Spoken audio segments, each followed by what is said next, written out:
고린도전서 13장. 방언을 아무리 잘 구사하고 하나님의 천사로서의 일을 수행한다고 해도 그것이 남을 위하여 하는 것이 아니라면 그 사람의 일이라는 것은 고작 해야 소리만 내는 기식 없는 일꾼에 불과한 것입니다.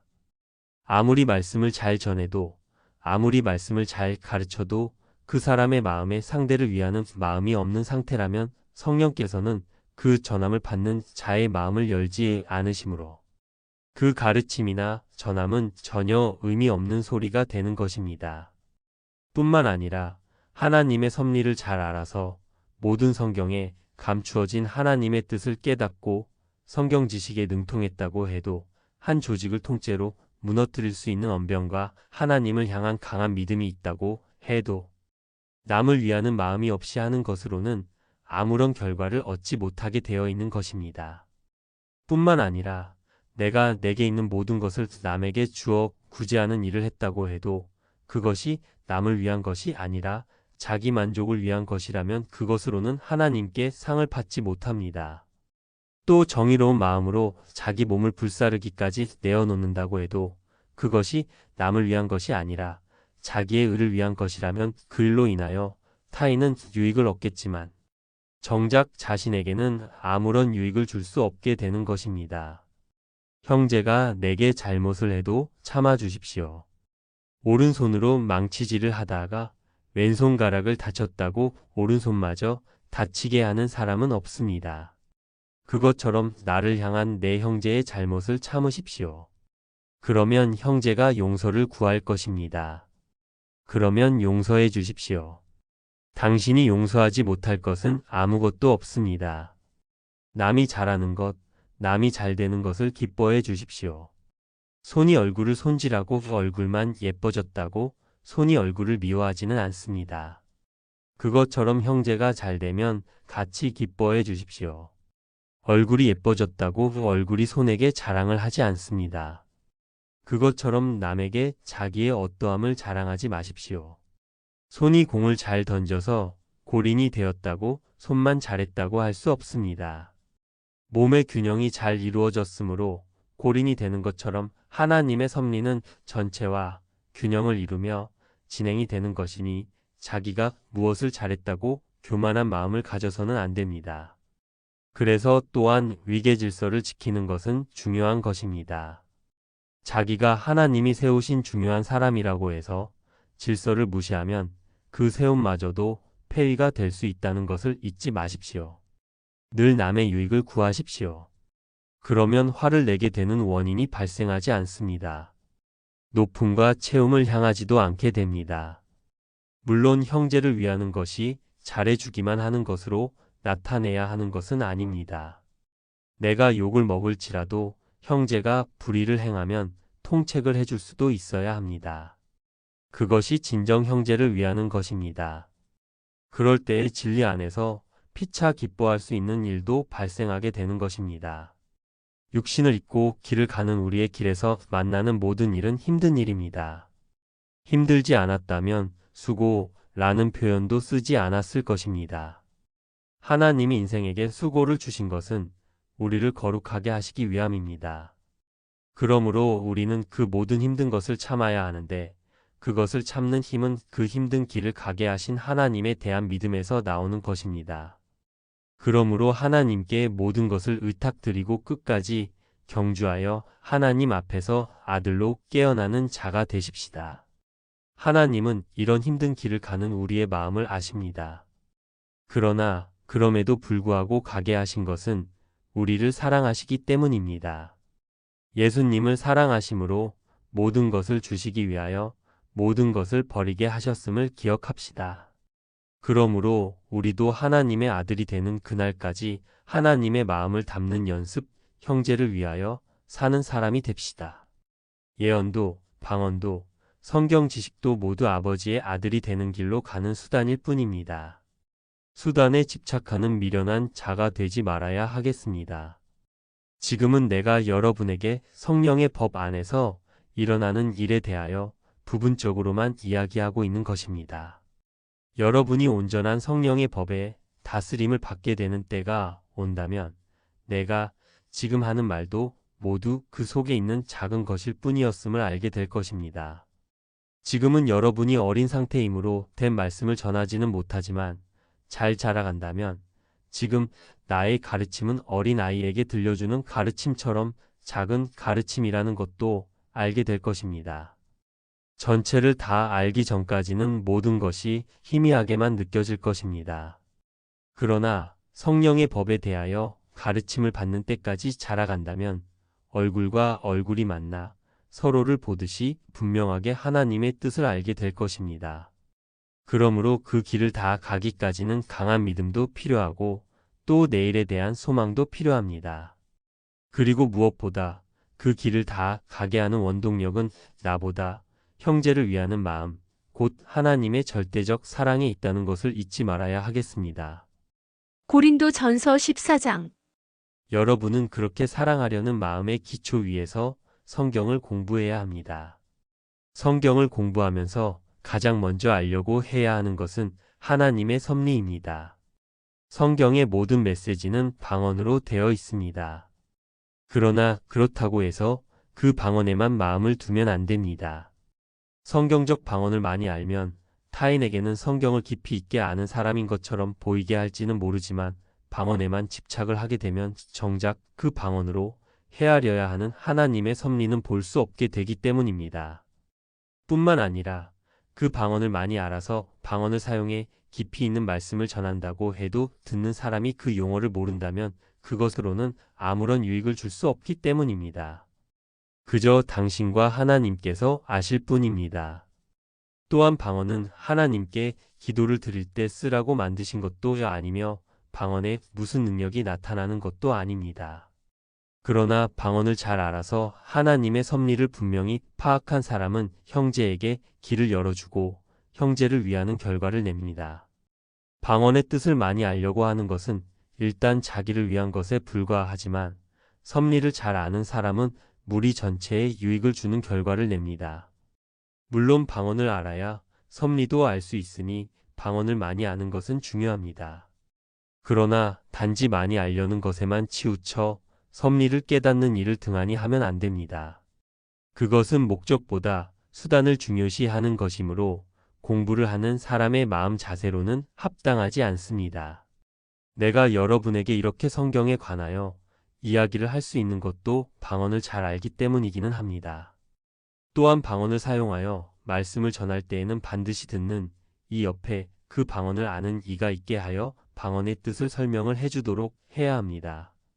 방언을 많이 아는 것만으로는 사실 쓸 데가 없습니다. 전도를 하는 때에도 사용이 안 되고 교회를 위하는 일에도 사용이 안 됩니다. 또한 방언을 많이 아는 사람은 그것을 쉬운 말로 설명을 하려고 노력해야 합니다.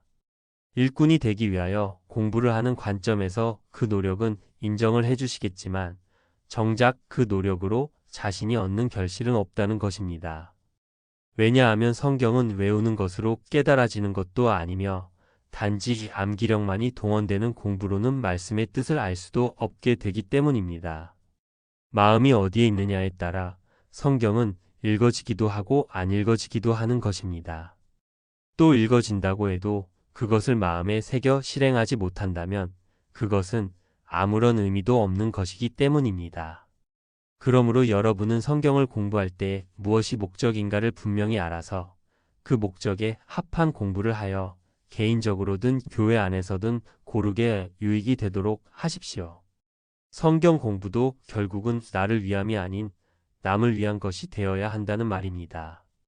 나를 위한 1만 마디 말보다 타인을 살리는 5마디 말을 하려는 사람이 되십시오. 나는 여러분이 지혜롭게 행하기를 바랍니다. 방언이 하나님의 뜻을 온전히 모르는 자들에게는 믿음을 강하게 하는 수단이 될 수는 있습니다. 방언은 감춰진 하나님의 섭리의 이치를 보고 믿게 하는 단초가 되기도 합니다. 믿기를 바라지만 믿지 못하는 자에게 성경에 대한 호기심을 유발시킬 수는 있습니다. 그러나 이런 효과도 믿고 싶으나 믿지 못하는 자들에게만 있을 뿐 이미 믿고 길을 가는 자들에게는 별 의미가 없습니다. 그러나 반대로 하나님의 섭리를 바르게 깨달은 것은 믿지 못하는 자들에게는 아무 소용이 없지만 믿고 길을 가고 있는 형제들에게는 유익을 줄 수 있게 됩니다. 이제 무엇에 마음을 두어 성경을 상고해야 할지 알았을 것입니다. 무엇을 하든지 자신이 아니라 하나님의 영광을 위하여 하는 것이 되어야 합니다. 또한 공식적인 장소에서 방언으로 말씀을 전할 때에는 반드시 그 뜻이 분명한지를 확인을 해줄 사람이 있다면 하고 그렇지 않으면 하지 말아야 합니다. 자칫 하나님의 뜻을 잘못 전달할 수도 있기 때문입니다. 방언들은 각각의 문장의 의도에 따라 의미가 다르게 쓰이고 있기 때문입니다. 하나님의 섭리를 깨달아 그것을 전하는 자는 교회 세움을 받은 씨를 뿌리는 남자나 혹은 가르치는 일꾼으로 세움을 받은 자이어야 하며, 만일 어떤 사람이 그 말하는 것을 듣고 다른 깨달음을 얻은 것이 있다면 모두가 그 깨달음을 경청해야 합니다. 같은 말씀이라도 하나님의 섭리에 대한 깨달음은 사람마다 각각 다른 깨달음이 있을 수 있습니다. 그러므로 각각 자기가 하는 일과 관련된 깨달음이 있을 때에는 그 깨달음을 서로 나누도록 해야 할 것입니다. 물론 그 깨달음이 항상 옳은 것은 아니므로 그런 이야기는 영적인 질서 안에서 가르치는 일을 하는 자가 있는 상태에서만 나누도록 해야 합니다. 하나님의 뜻과 섭리에 대한 깨달음을 주시는 것은 사람들의 머리를 복잡하게 하는데 그 목적이 있지 않습니다. 모든 깨달음은 마음에 평안을 주시려는 것이 목적이므로 오히려 생각을 복잡하게 하는 결과가 나오지 않도록 유의해야 하겠습니다. 또한 무리가 모였을 때 공식적으로 가르친 말씀의 내용에 대하여 다시 언급하는 일은 자기의 집을 형성하고 있는 씨를 뿌리는 남자의 하나여 할 수 있습니다. 말씀을 가르치는 것은 하나님이 정하신 자 이외에는 할 수 없습니다. 물론 하나님이 정하신 자가 누구인지는 훈련의 과정을 다 지난 후에만 분명히 알 수 있습니다. 그것은 질서를 따라 하나님이 알게 하시는 것입니다. 누가 되고 싶다고 해서 되는 것도 아닙니다. 섣불리 자기의 원함을 나타내는 어리석음을 범하지 말아야 하겠습니다. 이 모든 내용은 하나님이 정하신 하나님의 명령입니다. 예언을 하든 방언을 사용하든 상황에 맞게 질서를 따라 지혜롭게 하는 여러분이 되기를 바랍니다. 고린도전서 15장. 본장은 부활에 관한 말씀입니다. 바울은 그리스도의 부활을 이야기하였습니다. 그러나 그리스도의 부활은 이미 온 세상 사람이 다 알고 있는 사실이므로 영생에 대한 이해를 도울 수 있는 몇 가지 이야기를 먼저 하겠습니다. 그리고 다음에 이어진 바울의 가르침을 연결하겠습니다. 예수님은 거듭나야 한다고 가르치셨으며 또 말씀하시기를 살리는 것은 영, 곧 마음이며 육은 무익한 것이라고 하셨습니다. 하나님은 신입니다. 그렇다면 하나님의 자녀라면 그는 사람이겠습니까? 신이겠습니까? 당연히 신이어야 합니다. 하지만 지금 글을 읽고 있는 당신은 아직 신이 아닙니다. 또한 그래서 영원히 살 수도 없습니다. 그렇다면 영원히 산다는 것은 어떤 것일까요? 우리는 영원히 사는 사람을 본 적이 없습니다. 만약 그런 사람이 있다면 1000살이나 몇만 살이 된 사람이 있어야 하는데 그런 사람은 없습니다. 그런 사람이 없으니 영원히 무엇이라고 설명을 해줄 사람도 없습니다. 하지만 영원히 산다는 것은 사람이 육신을 입고 세상에서 영원히 사는 것을 말하는 것이 아닙니다. 마음이 영원히 살아있는 것을 말하는 것입니다. 사람은 아기에서 자라 어른이 되고 그 다음엔 늙고 그리고 죽어서 흙으로 돌아갑니다. 사람만 그런 것이 아니라 모든 만물이 그렇고 인생들이 만든 물건들도 그렇게 나아졌다가 사라져 갑니다. 씨앗에서 싹이 트고 자라서 꽃이 피고 열매가 맺히면 그 다음에는 다시 시들어 가다가 씨만 남기고 땅 속으로 사라집니다. 남자에게는 씨가 있고 그 씨가 여자의 몸속에 들어가 난자를 만나면 아기로 성장하여 나아지고 그 다음엔 자라서 어른이 되고 결혼을 하여 다시 아기라는 열매를 맺고 그 다음엔 시들어 가다가 땅 속에 묻히게 됩니다. 식물과 광물이 흙에서 나와서 흙으로 돌아가는 것처럼 사람도 흙으로 만들어졌습니다. 그래서 흙으로 돌아가는 것입니다. 눈에 보이는 것 치고 영원한 것은 없습니다. 사람을 움직이게 하는 것은 세 가지입니다. 몸이 있고 정신이 있고 또 마음이라는 것이 있습니다. 몸이 에너지를 원하면 배가 고파지고 먹고 싶다 하는 마음을 갖게 됩니다. 그리고 그 마음이 원하는 음식을 얻기 위해서 무엇을 먹을까? 정신으로 생각을 하게 됩니다. 가령 빵이 먹고 싶다고 마음이 판단을 했어도 정신은 남의 가게에 진열된 빵을 그냥 먹을 수 없게 합니다. 만약 돈이 없다면 몸이 먹을 것을 필요로 하고 마음 역시 먹을 것을 원한다고 해도 돈이 없다는 것을 정신이 알고 있으면 그 빵을 먹을 수 없습니다. 이렇게 사람에게는 자라고 시들고 병드는 몸 이외에 정신이라는 것이 있고 또 마음이라는 것이 있습니다. 이 중에서 몸은 흙으로 돌아가는 것이니 영원할 수 없고 나머지 두 가지는 만져지지도 않고 눈으로 볼 수도 없지만 누구나 가지고 있습니다. 그 정신을 혼 혹은 얼이라 하며 마음은 영이라고 합니다. 지금 이 글을 동물에게 읽어주면 동물이 이 글을 읽는 당신과 같은 생각과 마음을 가지게 될 수 있을까요? 그럴 수는 없습니다. 동물이 사람의 말에 반응을 보이는 것은 생각이 있어서가 아니라 본능적으로 가지고 있는 습성을 이용한 반복 훈련 때문입니다. 사람의 말을 알아서 생각을 하고 판단해서 행동하는 것이 아닙니다. 동물에게는 그렇게 영과 혼이 없습니다. 전도서에는 사람의 혼은 하늘로 올라가고 짐승의 혼은 땅으로 내려간다 하는 말씀이 있습니다. 이 말씀은 짐승에게도 혼이 있다는 것을 말하는 것이 아닙니다. 이성 없는 짐승의 혼을 가진 사람의 마음은 땅의 것을 향하고 이성 있는 사람의 마음은 하늘에 속한 영원한 것을 향한다는 뜻입니다. 몸은 그렇게 동물이나 식물도 가지고 있는 것이지만 영과 혼은 사람만 가지고 있는 것입니다. 이번에는 영과 혼의 경우를 살펴보겠습니다. 마음과 생각, 이 둘 중에 잘하는 것이 있습니다. 그것은 혼입니다.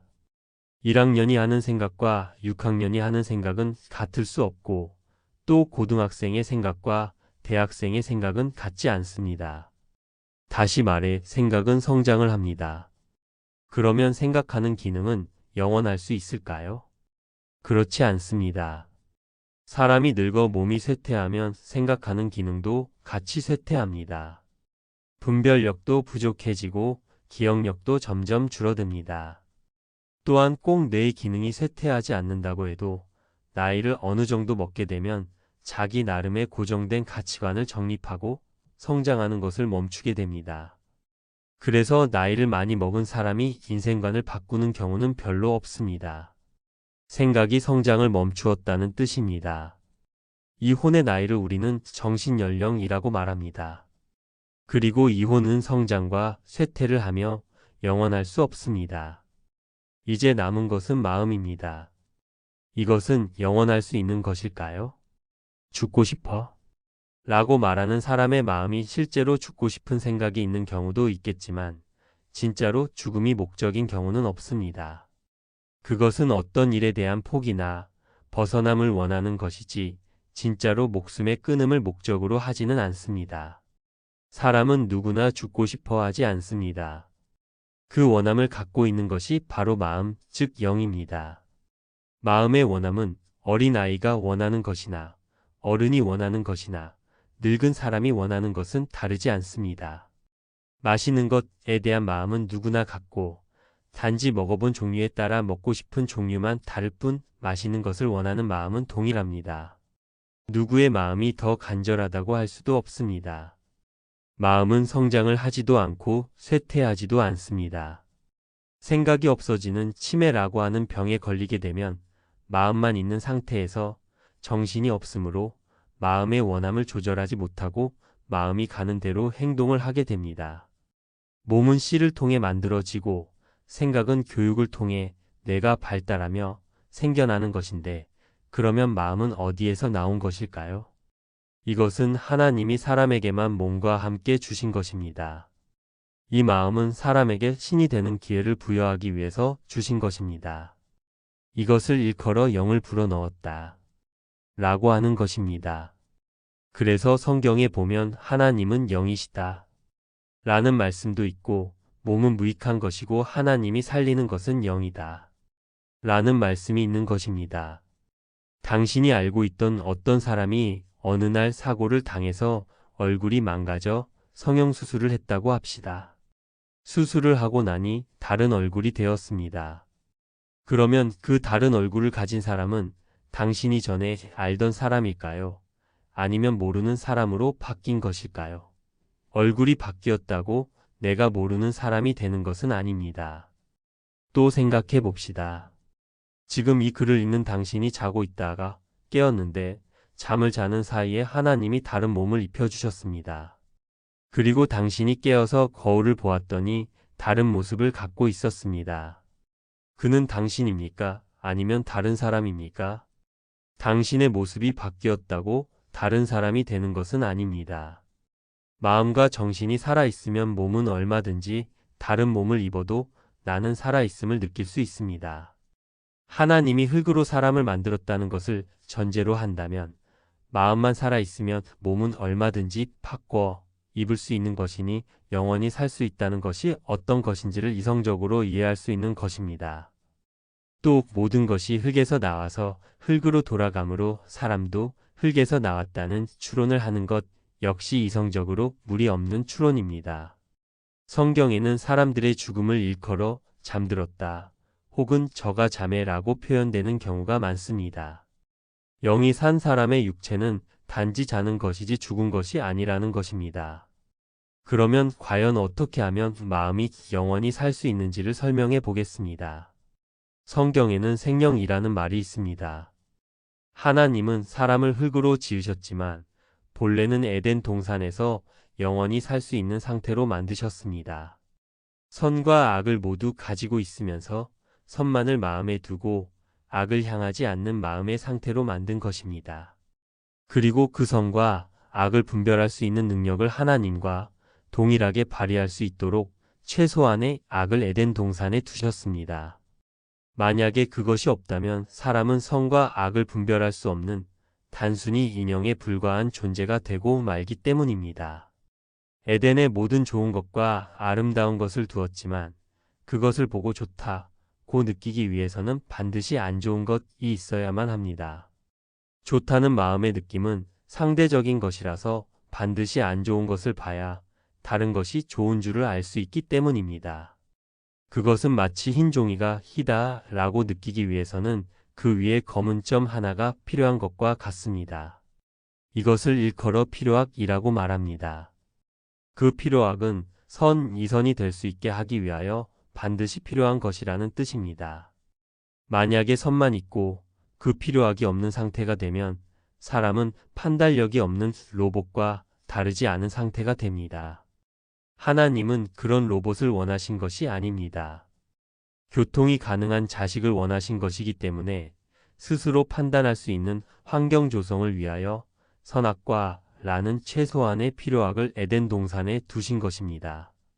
그런데 사람이 그 선악과를 따먹고 악을 행함으로 주어진 생명이 더 이상 생명이 아닌 오염된 상태가 되었던 것입니다. 선과 악을 모두 알되 선만 행할 수 있는 상태라야만 생명이 유지가 되어 영원히 살 수가 있는 것인데 영원히 살 수 있는 조건을 스스로 박탈하고 흙으로 다시 돌아가야 하는 상태가 된 것입니다. 영원히 살게 하는 생명은 이렇게 마음이 선만을 향하게 될 때 다시 살아날 수가 있는 것입니다. 결국 우리가 영원히 살려면 우리 마음에 있는 선과 악을 향한 마음 중에서 선만을 향하고 악을 절대로 향하지 않는 마음만 가질 수 있게 되면 우리는 다시 영원히 살 수 있는 신의 상태가 될 수 있다는 것입니다. 원리를 이렇게 이해하고 나면 그 다음에 필요한 것은 어느 것이 선이고 어느 것이 악인지를 나누는 분별력입니다. 어느 것이 선이고 어느 것이 악인지를 알아야 선을 향할 수 있으니 말입니다. 당신은 선과 악에 대하여 어떤 분별 기준을 가지고 있는지요? 당신이 안다는 선과 악의 분별 기준은 학교에서 윤리 시간에 배운 것 밖에는 없을 겁니다. 그러면 그것으로 선과 악을 분별하고 선을 향하면 당신의 영이 살아날 수 있을까요?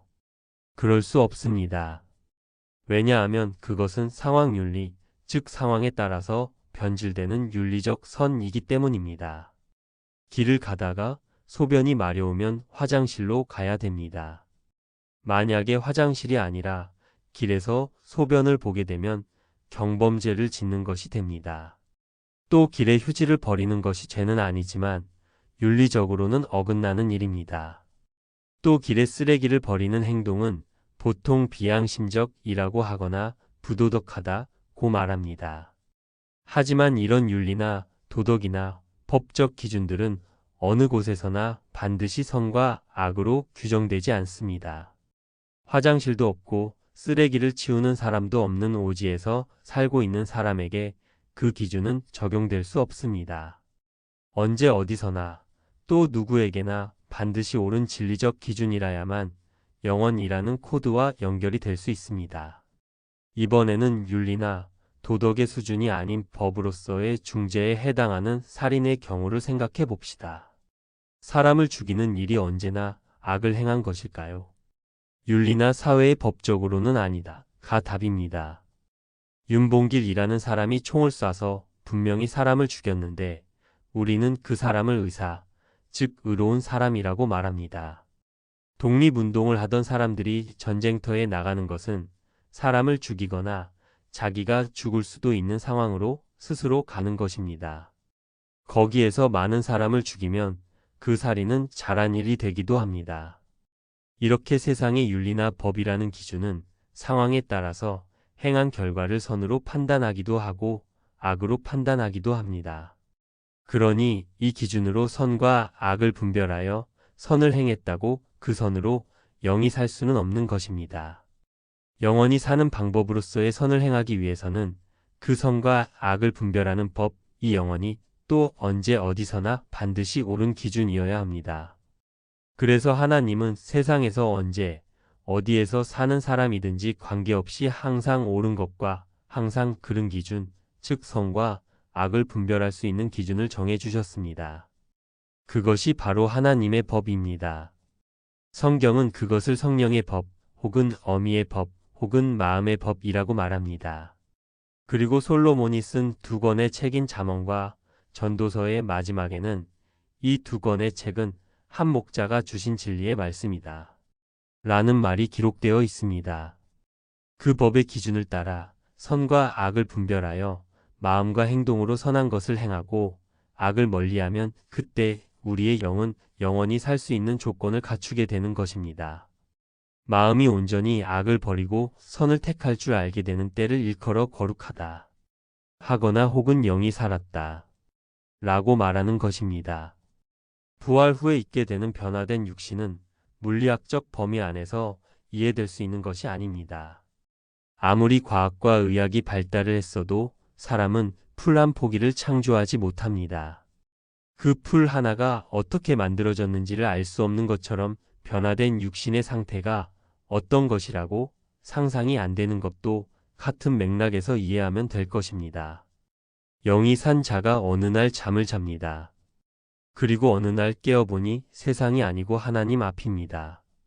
그렇게 잠을 깬 영이 산 자는 하나님이 입혀주신 육신을 입고 일어납니다.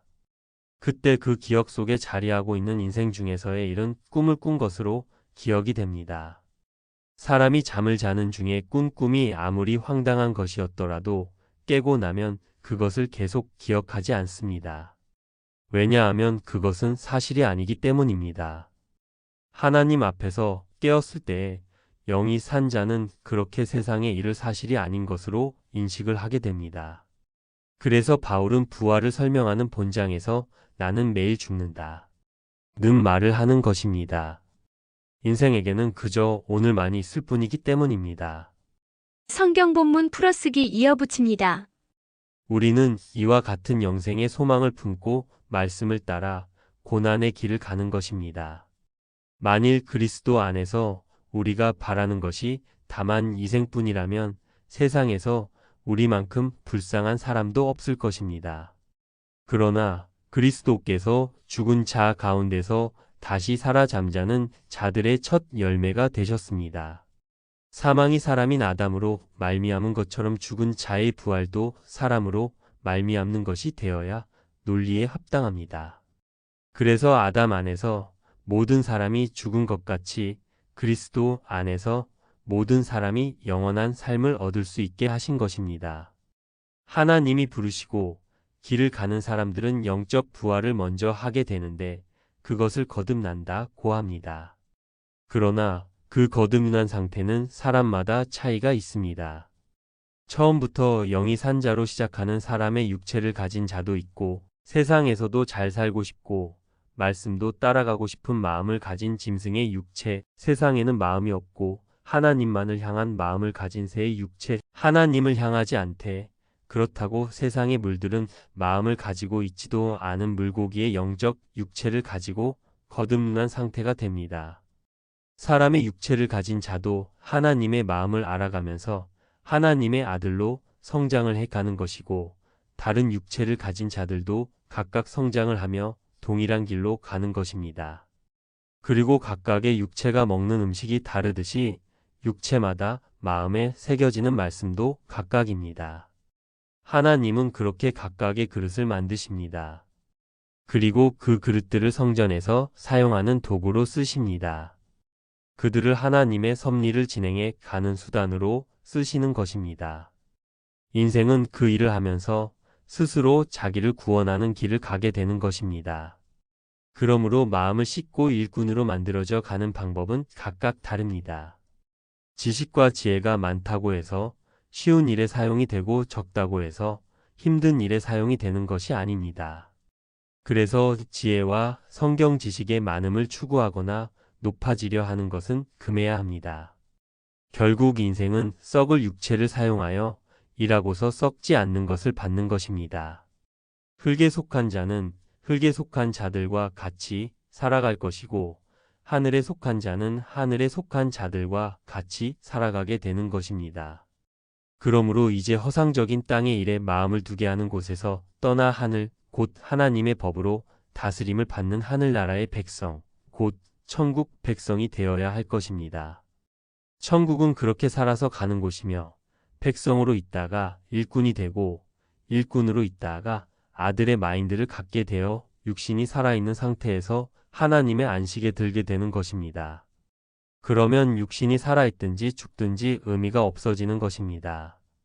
매일 자는 잠을 자고 일어났을 때에 육신이 살아있으면 세상에서 다시 깰 것이고 육신이 죽었으면 아버지 앞에서 깰 것이므로 죽으나 사나 그것이 더 이상 그에게는 의미가 없는 일이 되는 것입니다.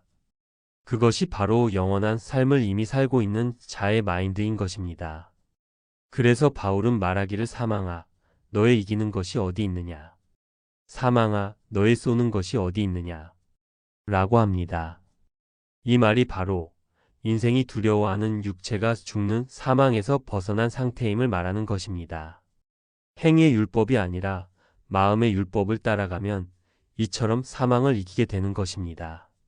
그러므로 여러분은 마음을 견고히 하여 흔들리지 않는 믿음을 가지고 항상 주의 일에 더욱 힘쓰는 자들이 되어야 할 것입니다.